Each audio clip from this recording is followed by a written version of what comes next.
The aggressiveness of the Trump trade policy definitely was the reality in this negotiation, like so many others. But beyond that, I think the two sides, even going back to the first Trump administration and during the Biden administration, it was clear that these two economies potentially can thrive together.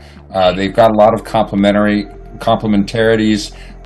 This is the largest economy in the world and the soon-to-be third largest economy in the world. And a trade agreement can really cement their efforts to come closer together economically. Pleasure to talk to you. My first reaction was, wow, it's finally here. It's taken too long, and I'm just glad that we've got an announcement of a deal.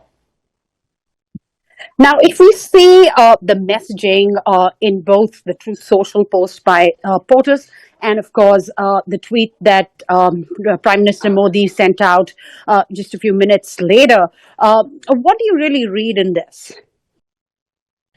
Well, first of all, I think the two sides have been close for months. The trade negotiators on both sides have been working at this. It appeared last July that they were very close. Things went off the rails at that time. It was largely on the Russian oil purchases issue, but there were other problems as well. So it's been clear for some time that to get this across the finish line, it would require the two leaders to speak, and that's what happened this morning.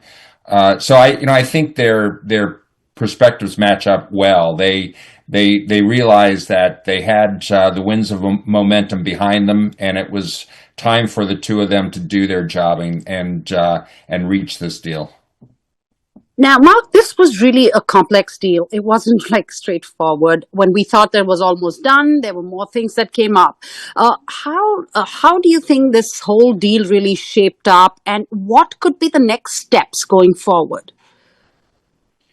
Well, the way the deal shaped up, and this is not too dissimilar to many of the negotiations over the first year of the Trump administration with a lot of other countries. There were the threats of tariffs as leverage. There were then the imposition of reciprocal tariffs. All of these played a role in the negotiations on the deals that have been struck so far. So that the chaos, the aggressiveness of the Trump trade policy definitely was the reality in this negotiation, like so many others. But beyond that, I think the two sides, even going back to the first Trump administration and during the Biden administration, it was clear that these two economies potentially can thrive together.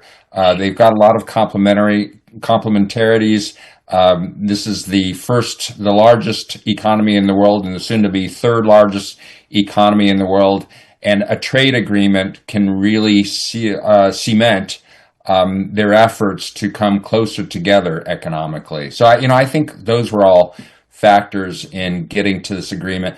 But, they're only partway there. This is a phase one. This is an interim agreement on reciprocal tariffs, on the Russian oil tariffs, I think on some priority non-tariff barriers. There's work ahead. I think further phases of negotiations for the more comprehensive bilateral trade agreement, which the two leaders committed to last February when they met in Washington. If we talk about the Quad Summit, there was supposed to be this leader summit that was supposed to happen last year. Do you think that this kind of an announcement would probably, the next steps would be like this leader level meeting that was to happen in New Delhi should happen sometime soon? That's a really good question. I hope that might be the case. It had appeared that proceeding forward with a Quad leaders meeting was being held up by the fact that there were some difficulties in striking a trade deal. There have been the issues associated with Russian oil purchases and the penalty tariff associated with that. Hopefully, this announcement on a trade deal, and specifically also addressing the Russian oil purchases, will clear the air, will basically provide some momentum to get that Quad leaders scheduled, and ideally for President Trump to travel to India in the near future. Now, we also know that External Affairs Minister Dr. Jaishankar will be here in DC tomorrow for the Pax Silica Summit.